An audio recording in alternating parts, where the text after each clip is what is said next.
안녕하세요. 한목사입니다. 5월 20일 목요일 퀴즈 투게더 시작합니다.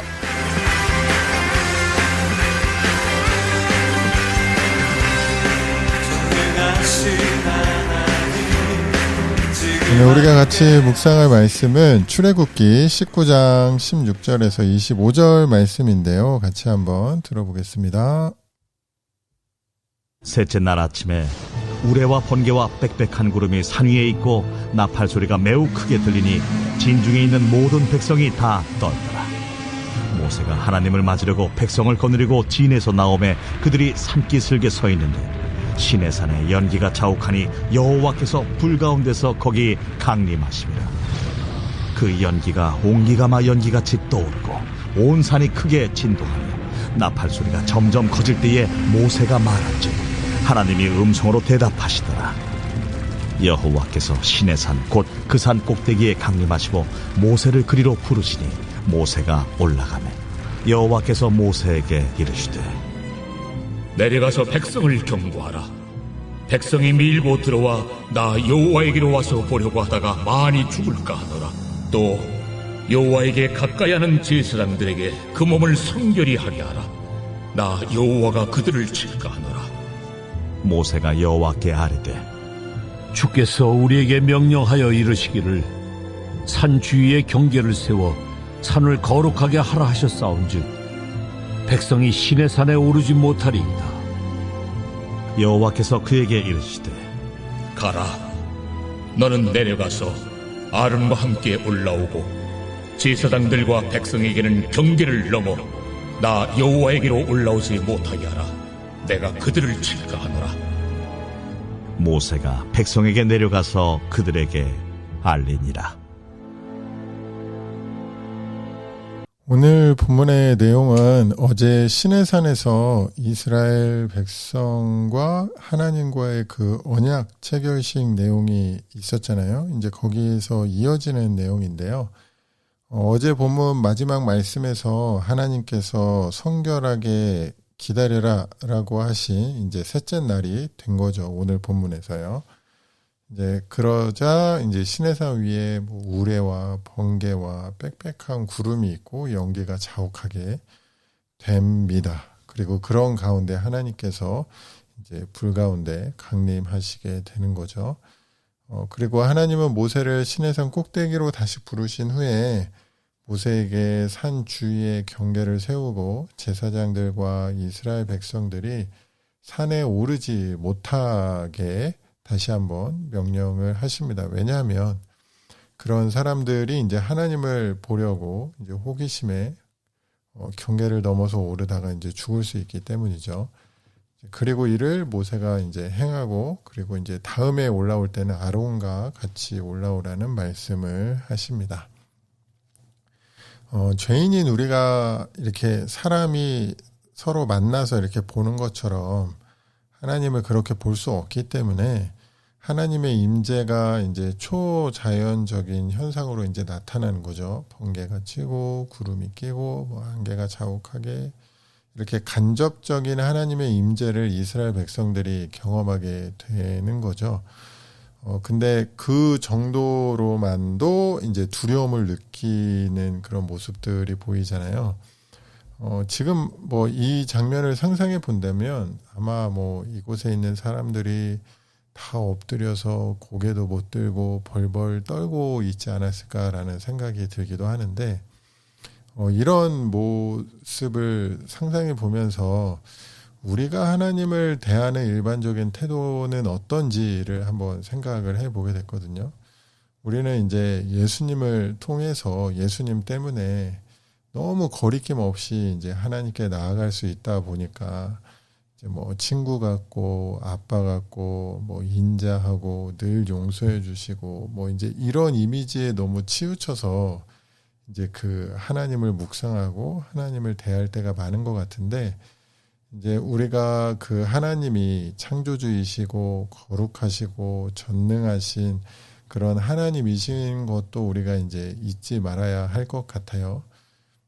그리고 이제 이어서 시간과 공간의 제약을 받지 않으시는 그 하나님께서 그 창조주 하나님께서 죄가 인간에게 들어온 이후 처음으로 많은 사람들 앞에서 하나님의 임재를 나타내십니다. 기존에는 이제 그냥 이적을 보이신다든지 뭐 어떤 하나님께서 창조하신 자연 만물을 통해서 하나님이 계시다, 하나님이 하신 일이다라는 거를 이제 보여주셨다면, 이렇게 하나님의 임재를 직접적으로 보여주신 거는 이제 정말 처음인 거죠.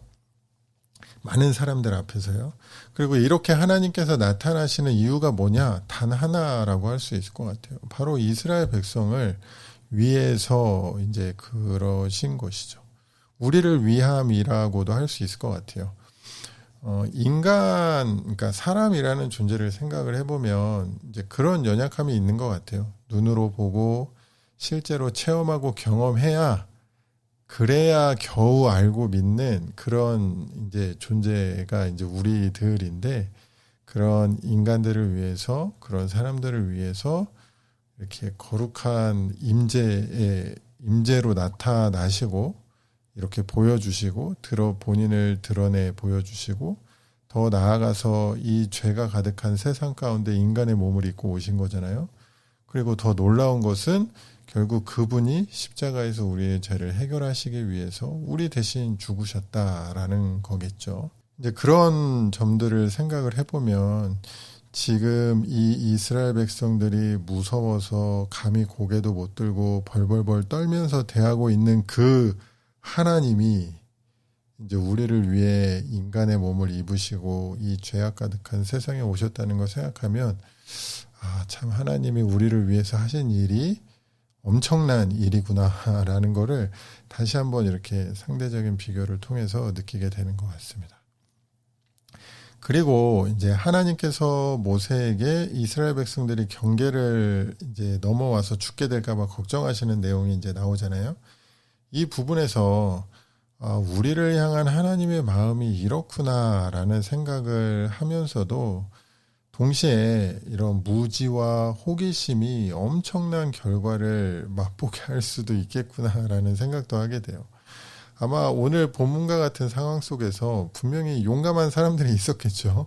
그런 사람들은 호기심에 모세가 하나님의 지시를 받아서 그 정해놓은 경계를 넘어와 보려고 했을지도 모르겠어요. 또 뭐 무지한 사람들도 마찬가지겠죠. 그런 의미에서 우리가 하나님을 제대로 알고 올바로 알고 믿어야 된다는 생각을 해보게 되고요. 내 생각대로, 내 마음이 내키는 대로 또 그렇게 하나님을 섬겨서는 안 되겠다라는 또 그런 생각도 들기도 합니다. 일단 뭐 하나님이 그 정도의 대우를 받으실 분이 아닐 뿐더러 하나님을 올바로 아는 만큼 우리는 더 깊은 교제, 또 더 풍성한 은혜를 경험할 수 있게 되지 않을까라는 그런 생각을 이제 오늘 묵상하면서 해보게 되는 것 같습니다. 그러면 제가 묵상한 말씀 가지고 한번 기도하겠습니다. 하나님 아버지, 거룩하시고 온 우주 만물을 다스리시는 그 하나님께서 우리 가운데 오셔서 그 가운데서도 나를 찾아주시고 또 사랑하는 나의 자녀라고 말씀해 주시니 감사합니다. 오늘도 그 주님과 함께 동행하며 그 주님의 이름을 높이고 주님께서 기뻐하시는 삶으로, 그리고 하나님의 자녀다운 삶으로 주님 앞에 영광 올려드리는 그런 우리 모두 될 수 있도록 인도해 주세요. 예수님 이름으로 기도합니다. 아멘.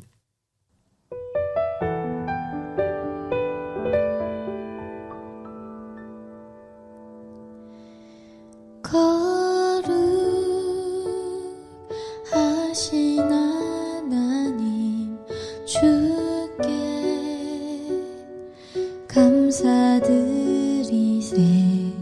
날 위해 이 땅에 오신 독생자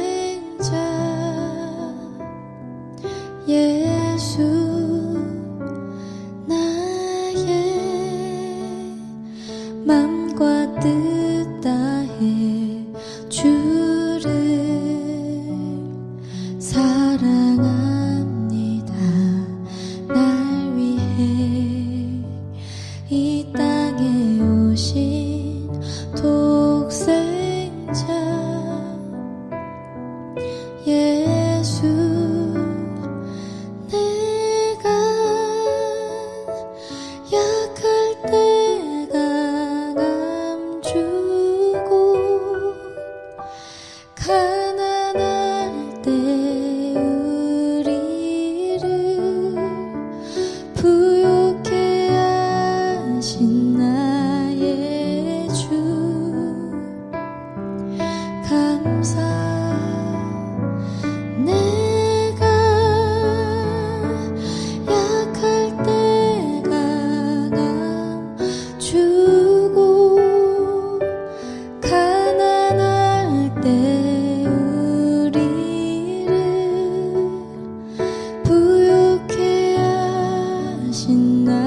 거룩하신 하나님 주께 감사드리세. 날 위해 이 땅에 오신 독생자 예수, 나의 맘과 뜻 다해 주를 사랑합니다. 날 위해 이 땅에 오신 독생자 예수, 내가 약할 때 강함 주고 가난할 때 우리를 부욕해 하신 나의 주 감사. 내가 약할 때 강함 주고 가난할 때 우리를 부욕해 하신 나의 주 감사. 내가 약할 때 강함 주고 가난할 때 우리를 부욕해 하신 나의 주 감사. 감사.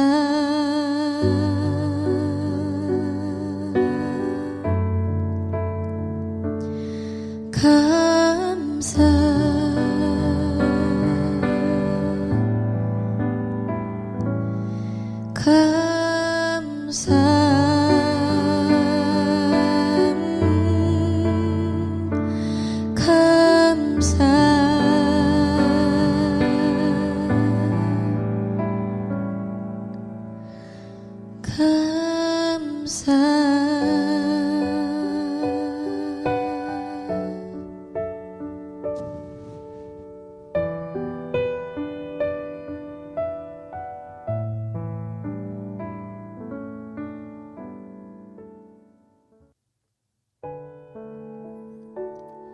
함께 들으신 찬양은 집리님이 커버하신 거룩하신 하나님이라는 찬양이었습니다. 이 찬양을 가만히 들으면서 우리는 이제 크리스마스에 이제 영향이 많이 있어서 일단 이 땅에 오신 예수님 다음을 이제 많이 묵상하게 되는 것 같은데, 이 찬양을 들으면서 또 오늘 본문을 다시 한번 생각을 하면서 이 땅 가운데 오신 그 분이 어떠한 분인가를 다시 한번 또 생각을 이렇게 해보니까 진짜 이 찬양의 고백처럼 감사라는 그런 고백이 나오게 되는 것 같습니다. 오늘 목요일이네요. 벌써 한 주의 반이 지나갔어요. 다들 잘 지내고 있죠? 그러면 오늘 하루도 있는 곳에서 잘 지내시고 또 건강하시고, 또 아까 기도했던 것처럼 오늘 하루 있는 곳에서 또 빛과 소금의 역할을 감당하면서 하나님께서 기뻐하시는 그런 또 삶으로 또 예배로 그렇게 살아가는 저와 여러분 되면 좋겠습니다. 그럼 모두 좋은 하루 되세요.